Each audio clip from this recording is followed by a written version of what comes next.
warahmatullahi wabarakatuh. Alhamdulillahirabbil alamin wa bihi nasta'inu ala umuri dunya waddin. Wassalatu wassalamu ala asyrafil anbiya'i wal mursalin wa ala alihi wa sahbihi ajma'in, amma ba'du.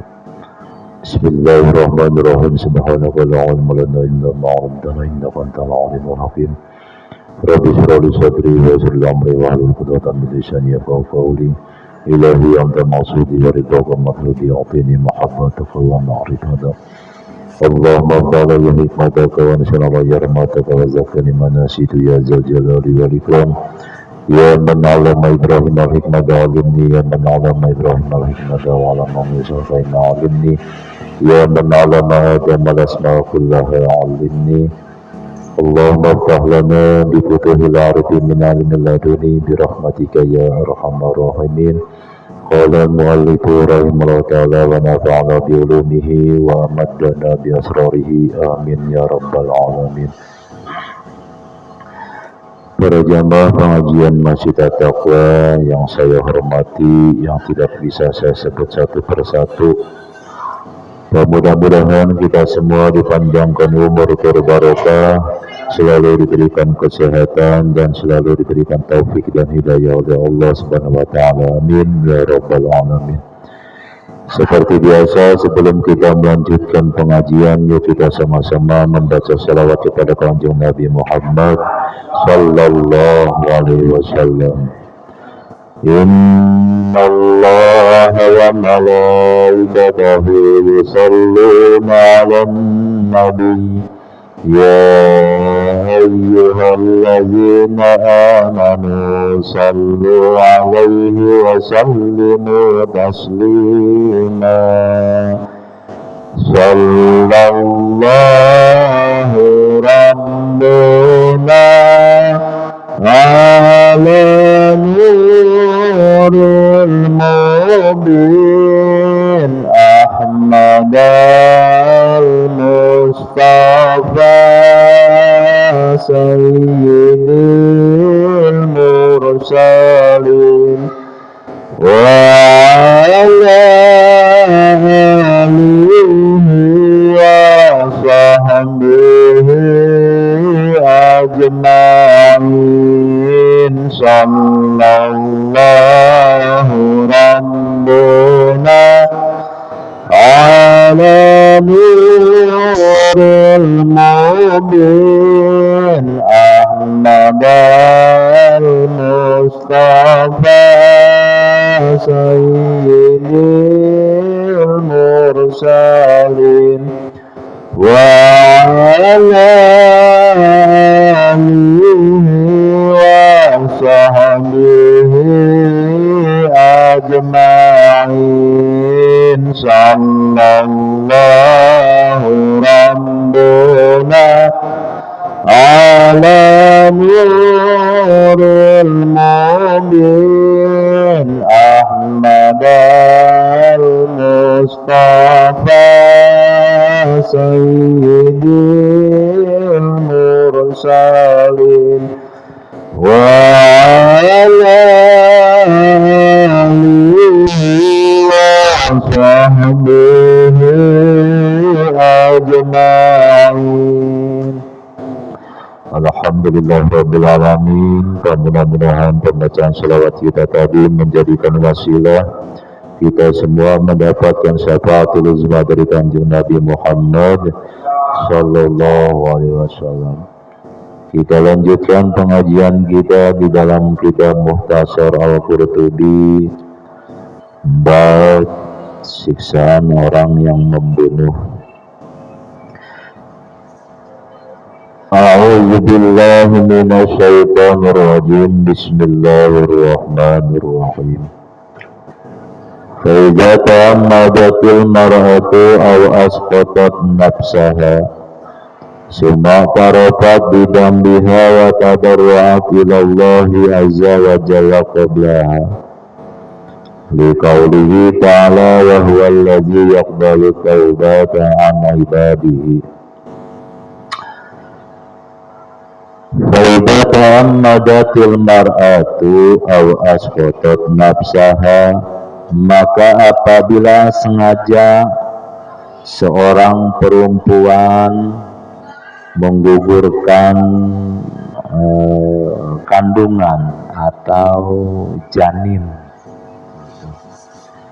sengaja digugurin hamil karena udah tua, udah merasa tua, usia 40, hamil lagi, digugurin. Nah, tapi dia sumata rofat bidambiha, merasa mengakui bahwa kelakuannya ini salah atau mengakui dosa-dosanya yang sangat besar karena sudah menggugurkan kandungan atau janin. Karena ada yang menggugurkan itu sifatnya sengaja, ya sengaja karena dia mikirnya udah tua, udah 40 tahun, sengaja menggugurkan. Tapi kemudian merasa bersalah, merasa akan dosa-dosanya yang besar, terus watadarru'at ilallahi azza wa jalla, terus dia berdoa kepada Allah dengan DP-DP, rendah diri, rendah hati kepada Allah untuk menerima taubatnya. Jadi setelah mengakui kesalahan, karena jarang sekali orang yang berbuat salah tapi tidak mau mengakui kesalahannya, atau banyak sekali orang yang bermaksiat kepada Allah tapi tidak mau mengakui akan dosa-dosanya. Kenapa bisa dibilang tidak mengakui akan dosa-dosanya? Satu contoh, tidak mau sholat, tidak mau taubat, tidak mau baca istighfar. Itu ciri orang yang tidak merasa berdosa atau bersalah kepada Allah. Kalau satu manusia merasa bersalah, merasa berdosa, pasti setiap waktu akan memenuhi panggilan Allah, terus memohon ampunan dosa kepada Allah setiap waktu, tobat kepada Allah setiap waktu. Nah, perempuan tersebut taubat kepada Allah. Nah, sedangkan Allah itu wahwallazi yaqbalu taubata an ibadihi.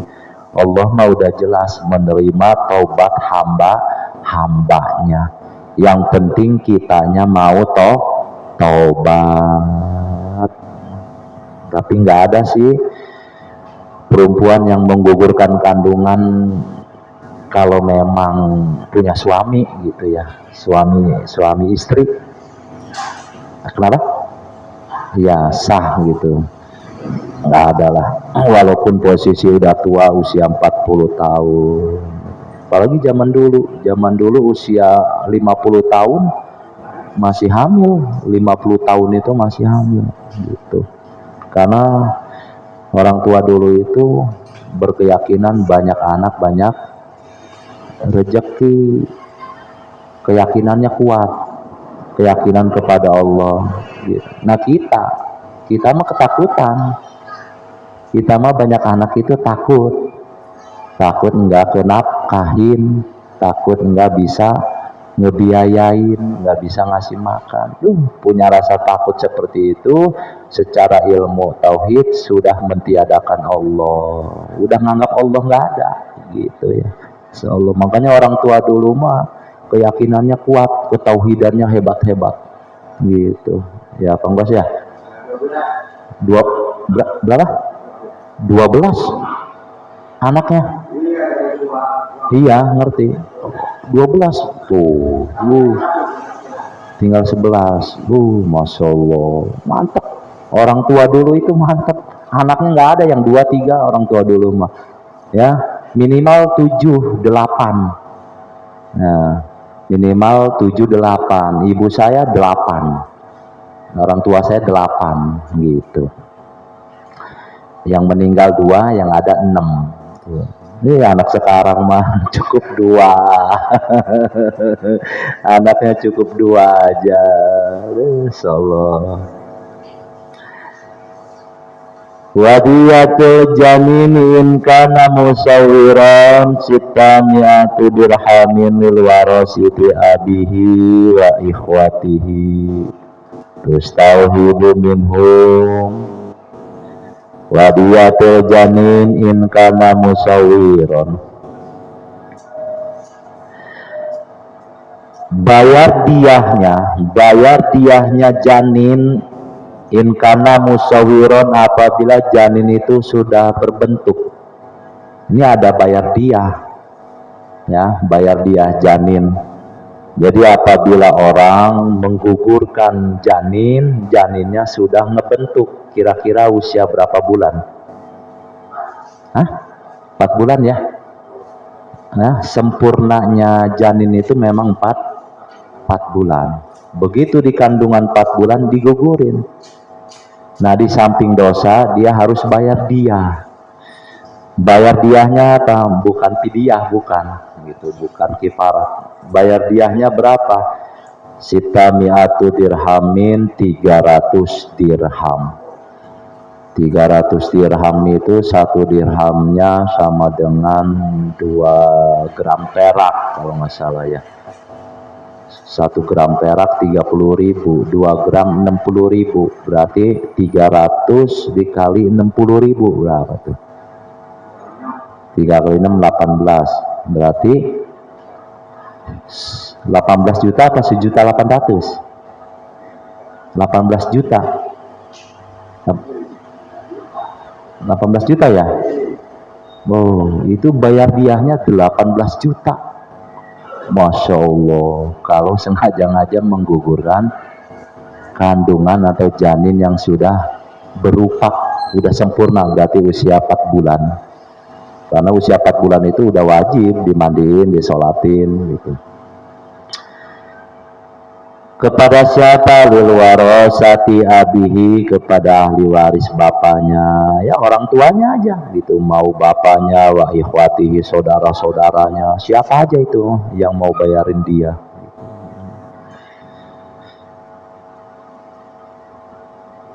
Tustalhabu minhum diyatuhu au tu'tiku lillahi subhanahu wa ta'ala, yang mana dia tersebut diberikan kepada ahli waris, keluarga-keluarga, ya dibagiin aja duitnya itu, dibagiin mau ke fakir miskin gitu, bagiin.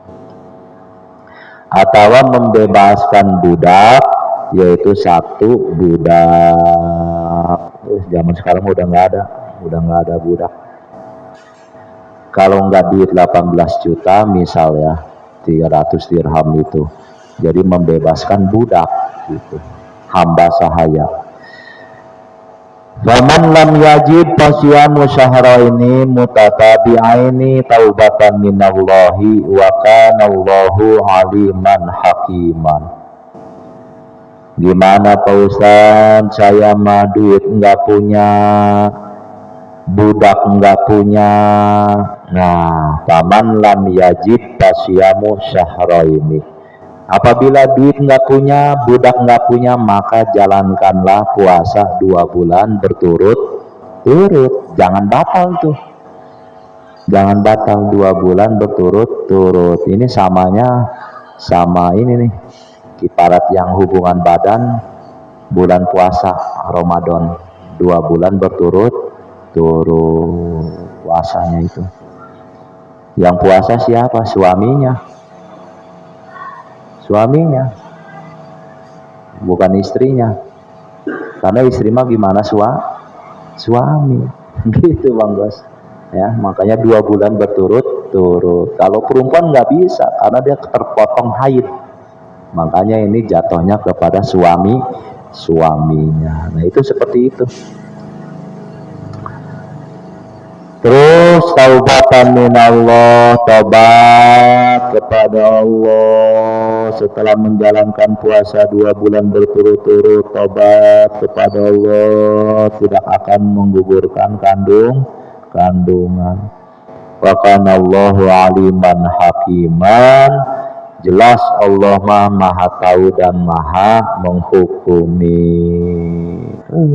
Susah mau nanemin dalam hati kita sifat alim, sifat Allah Maha Tahu, susah. Sifat 20 semua orang hafal, sifat 20 semua orang mengaji, santri, ustadz, kiai ngaji ilmu tauhid, tapi enggak banyak orang yang bisa menanamkan sifat Allah yang 20 itu di dalam hatinya.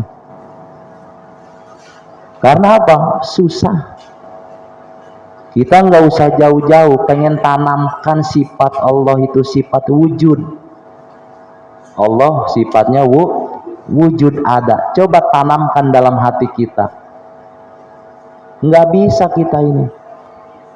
Kenapa saya bilang nggak bisa? Karena kita ini masih ada rasa ketakutan. Aduh, gimana nih besok nih? Duit di dompet tinggal 10.000. Beras habis, aduh gimana ini, udah adu-aduan aja, udah ketakutan sampai gelisah nggak bisa tidur.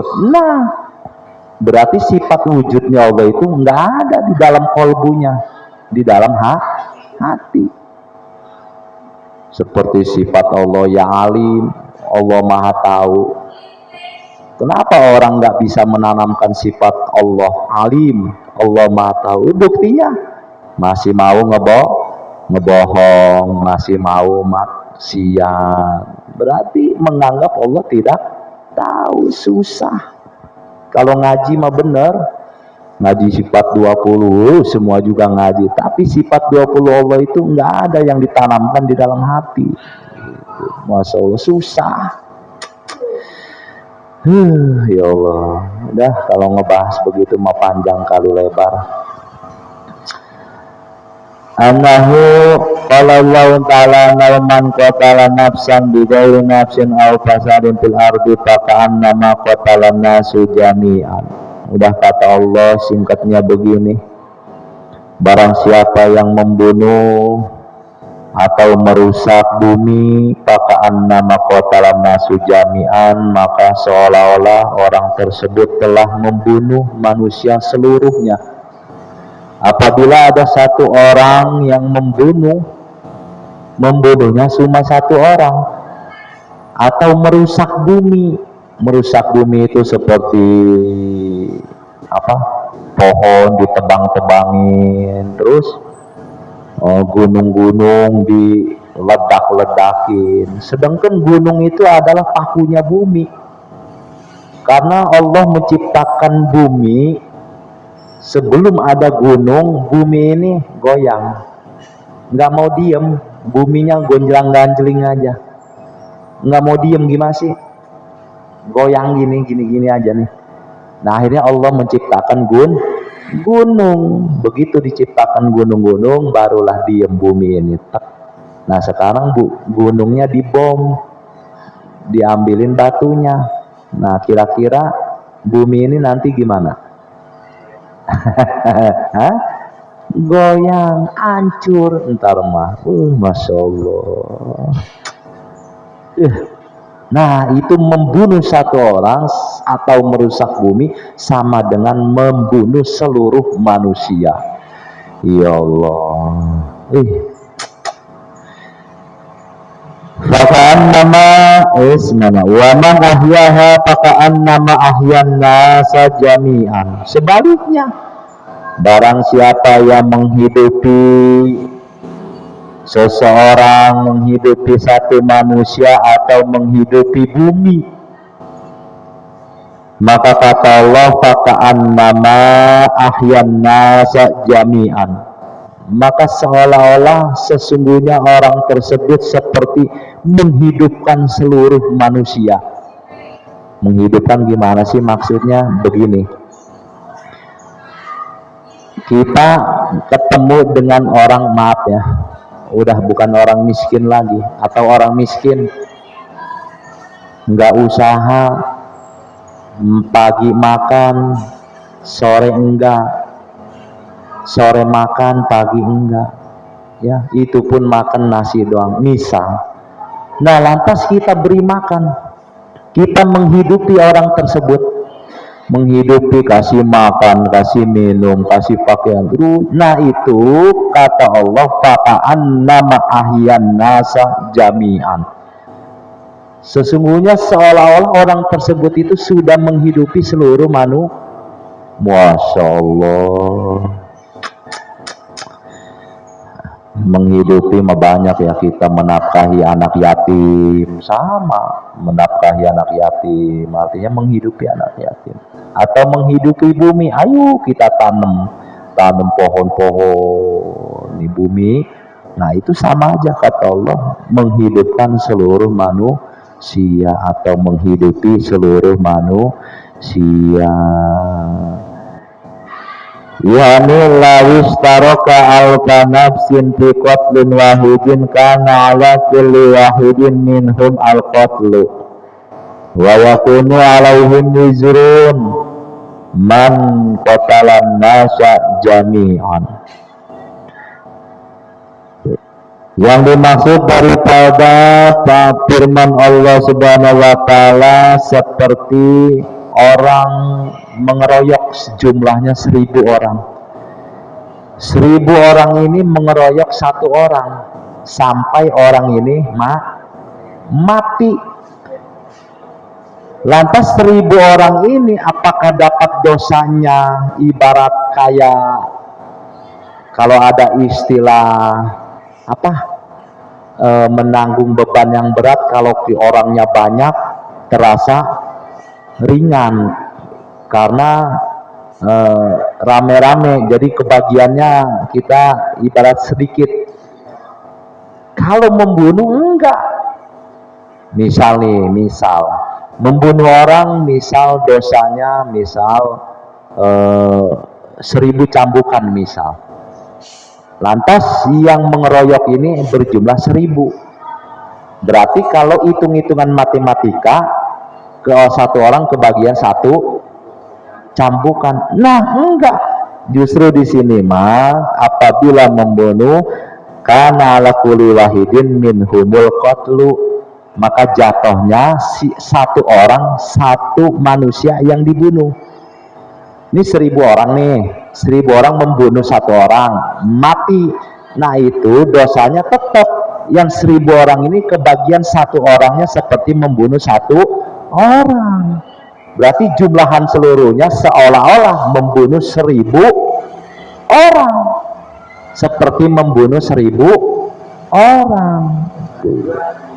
Iya, jadi dosanya itu tetap satu orang itu satu pembunuhan, satu orang satu pembunuhan. Nggak bisa, karena kita banyakkan ibarat patungan gitu. Ibarat patungan nih, kita beli semen berapa duit?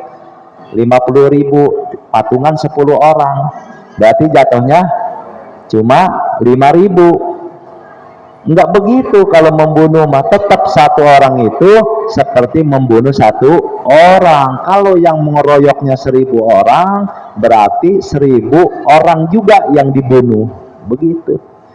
Masya Allah.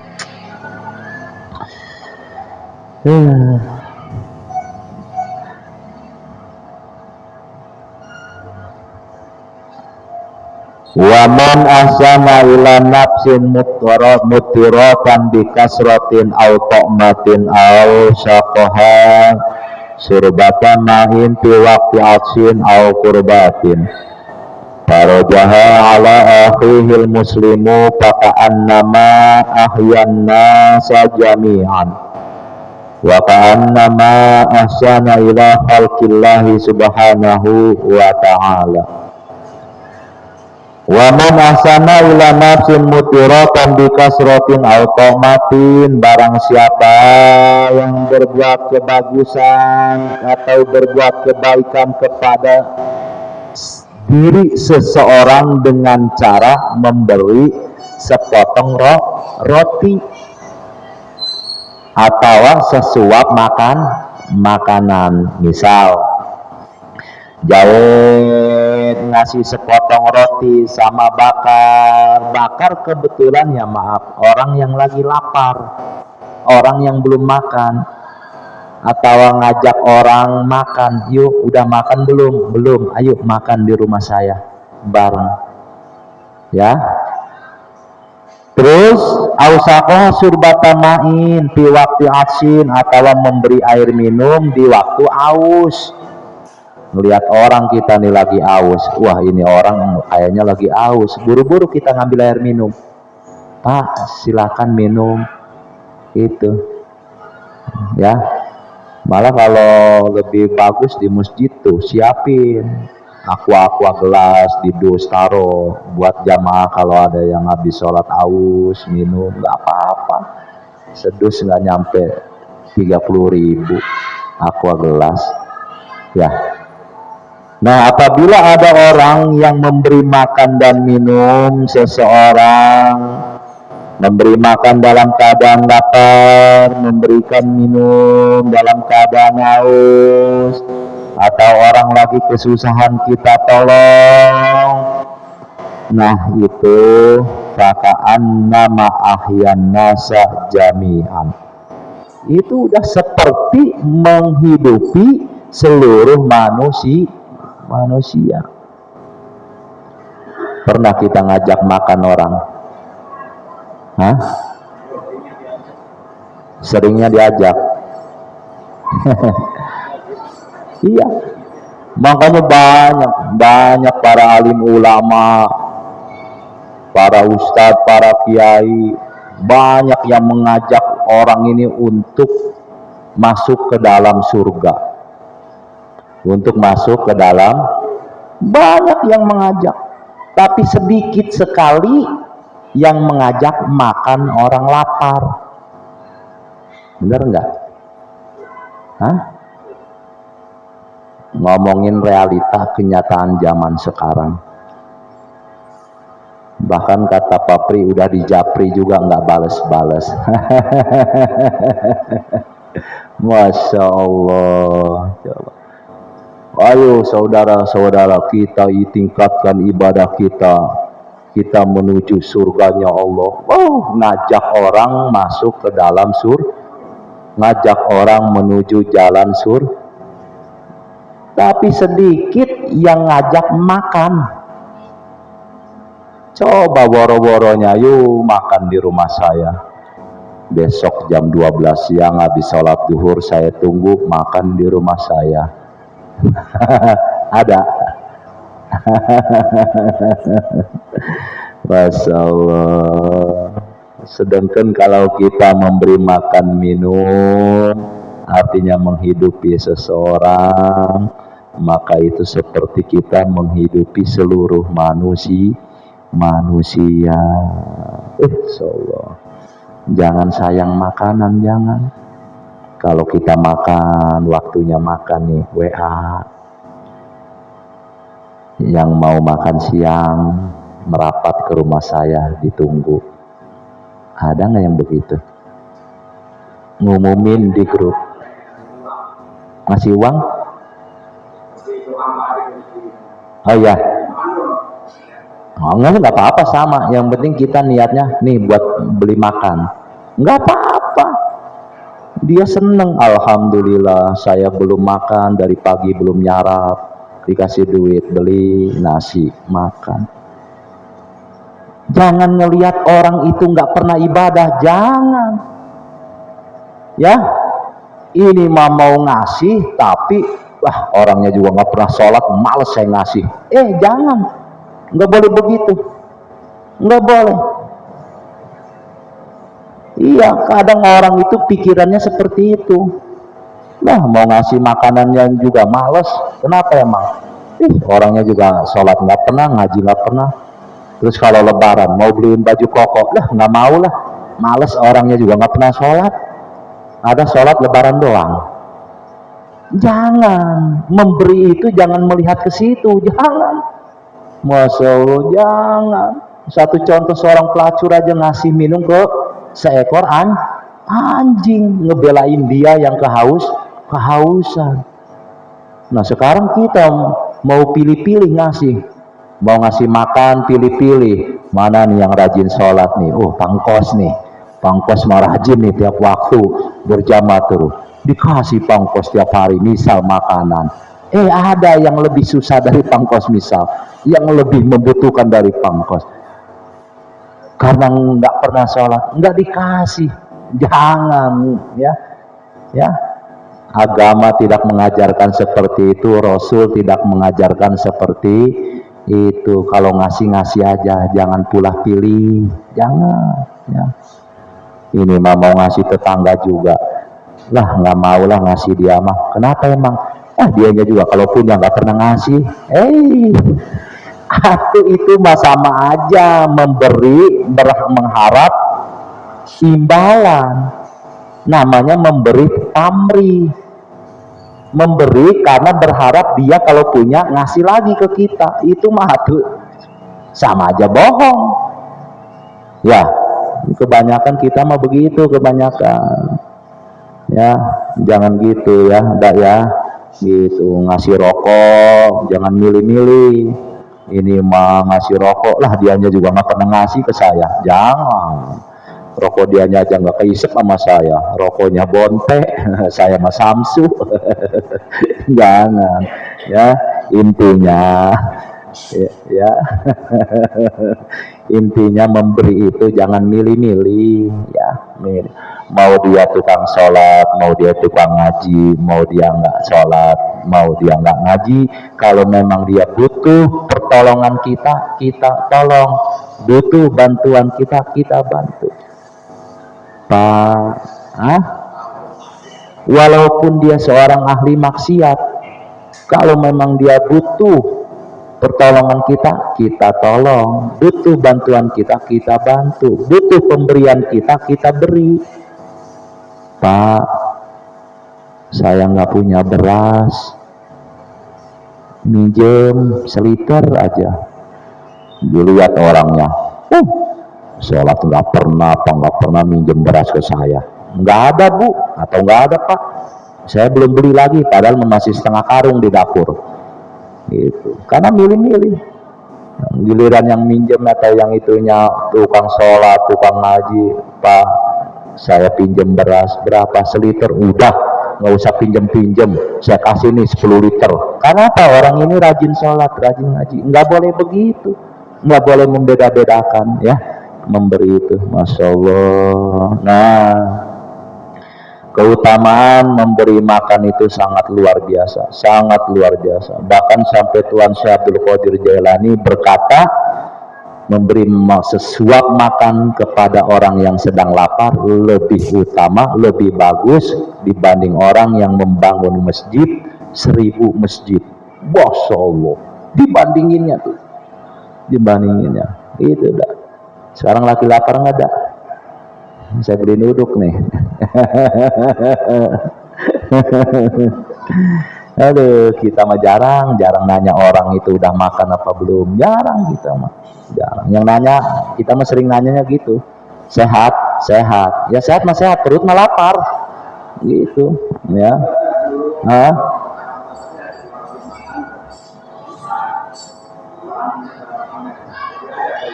Ya.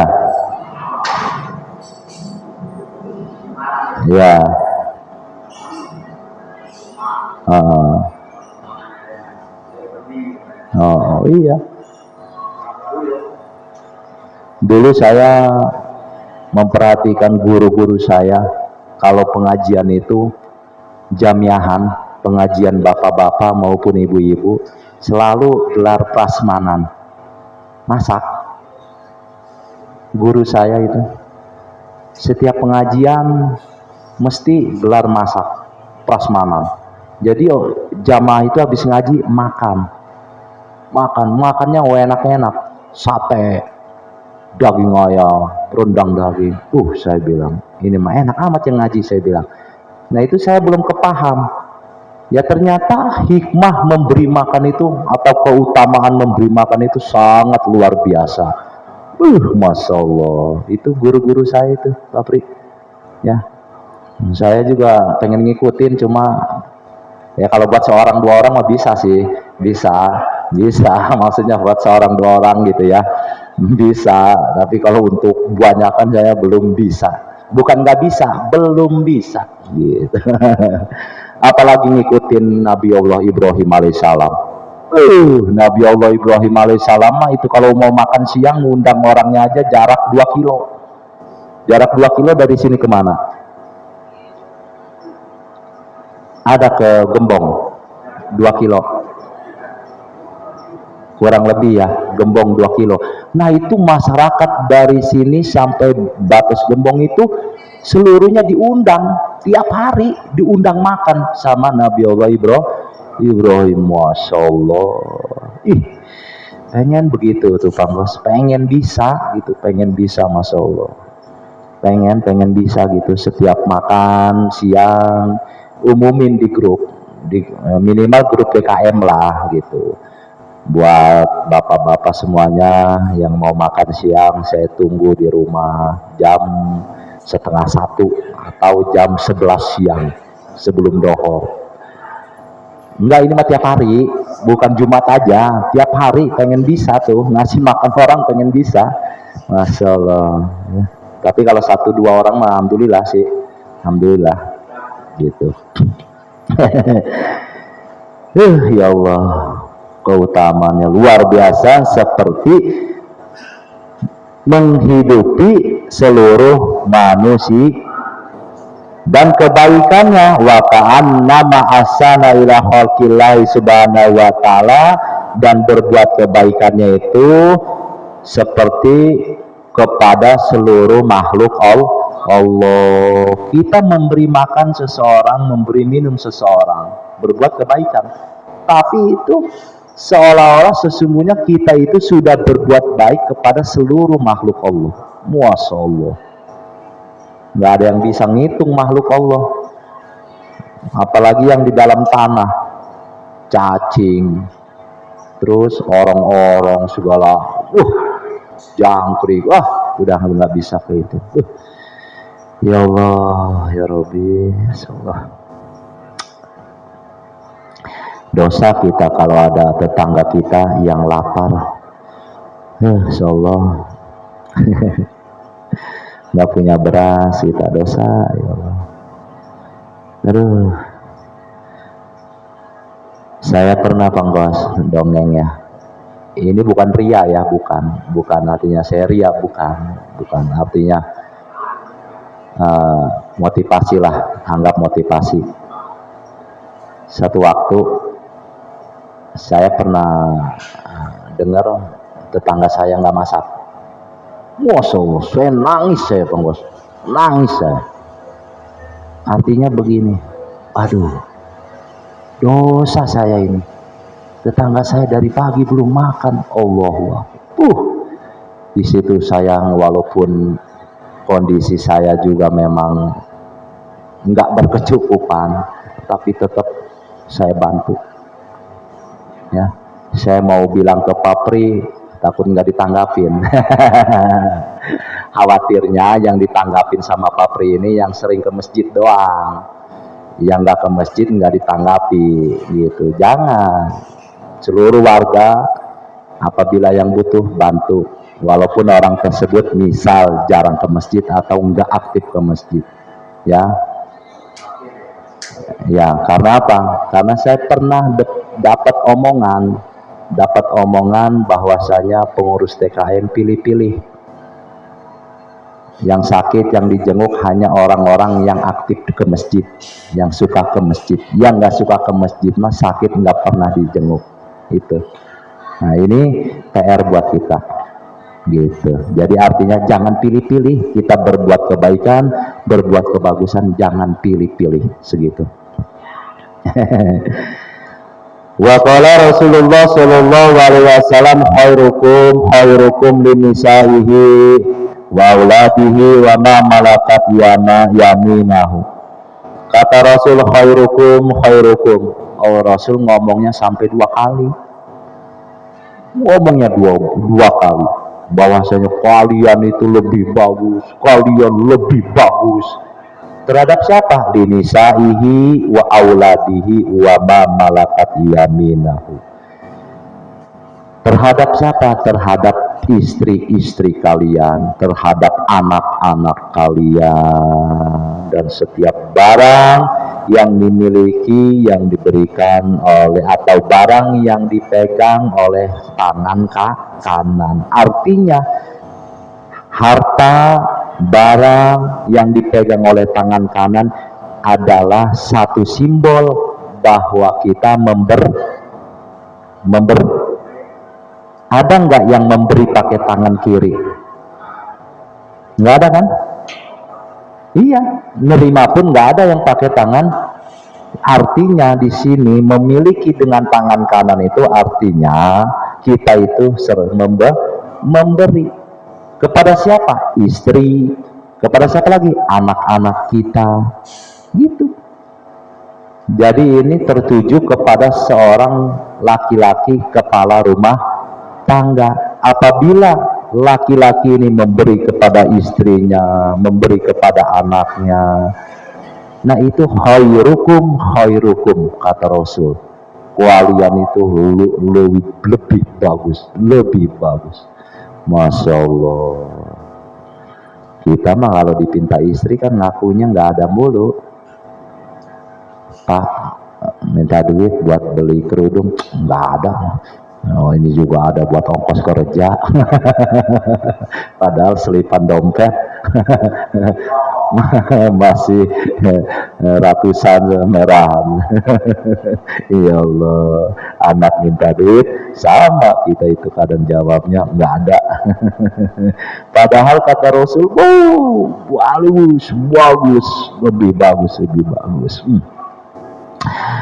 Wa qala Rasulullah sallallahu alaihi wasallam al-musinu ila nisaihi wa iyalihi wa auladihi yuqti darajatal mujahidi fi sabilillah. Ini mantap nih. Kata Kanjeng Rasul sallallahu alaihi wasallam, al-muhsinu ila nisaihi wa iyalihi wa auladihi. Apabila seseorang berbuat kebaikan, berbuat kebagusan terhadap istrinya, terhadap keluarganya, terhadap anaknya, seperti kita berbuat baik, berbuat bagus kepada istri kita, orang tua kita, mertua kita, anak-anak kita, ya, berbuat baiknya, ya nyenengin hati istri, nyenengin hati anak, nyenengin hati orang tua, nyenengin hati mertua. Gimana aja pulang kerja misal bawa duren. Misal pulang kerja bawa duren 10 kepala. Montong lagi. Assalamualaikum. Wih, Pak, bawa apa duren? Itu mah kesenangan orang tua kita, anak kita. Makan pada seneng kan. Nah, itu kata Rasul, yukti darajatal mujahidi, maka orang tersebut diberi derajat al-mujahid fisabilillah. Dikasih derajat status mujahid fisabi. Masya Allah, luar biasa rupanya itu. Coba kita berbuat baik. Saya tiap hari berbuat baik, Pak Ustadz. Berbuat baiknya apa? Yaitu uang dapur aman buat 1 bulan. Ya itu mah biasa-biasa aja, udah kewajiban itu mah. Ini mah berbuat baik, berbuat kebagusan, membuat hati istri senang. Pulang kerja bawa cincin emas. Gak usah banyak-banyak, segram aja. Segram juga udah senang istri mah, udah senang. Bu, nih saya beliin cincin emas, tapi maaf ya, cuma 1 gram doang. Pak, terima kasih, pasti meluk nyiumin segala macam. Udah Bapak mau makan dulu, apa mau mandi dulu, apa mau itu dulu. Ntar nawarin begitu. Kalau kita ngebaik, nyenengin istri, nyenengin anak-anak, senengnya apa kita beliin. Iya. Nah itu dikasih derajat sama Allah, kata Rasul, derajatnya mujahid fisabi. Masya Allah. Sedangkan kalau kita memperoleh derajat mujahid fisabilillah, otomatis insya Allah jadi ahli surga. Orang-orang yang jihad di jalan Allah, yang perang di jalan Allah, yang mati perang di jalan Allah, mujahid. Masya Allah. Kita mah jarang, jarang. Paling setahun sekali mau lebaran nih ngasih duit ke istri, nih bu buat beli pakaian, anaknya dipanggil nih buat beli kamu pakaian, buat ini jajan, setahun sekali. Kan seneng tuh, istri seneng, anak seneng. Padahal kalau bisa mah enggak tiap hari, seminggu sekali.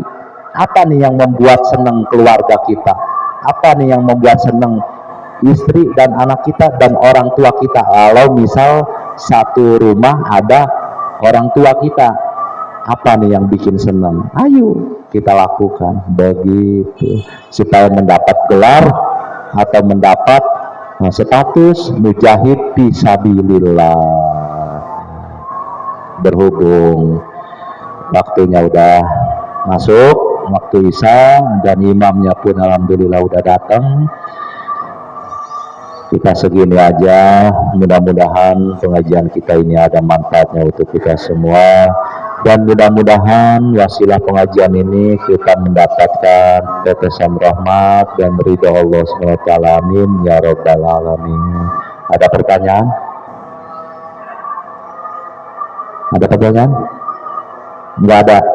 Cukup? Oh, cukup karena ada engkong. Wallahu a'lamu bishawab. Wassalamualaikum warahmatullahi wabarakatuh.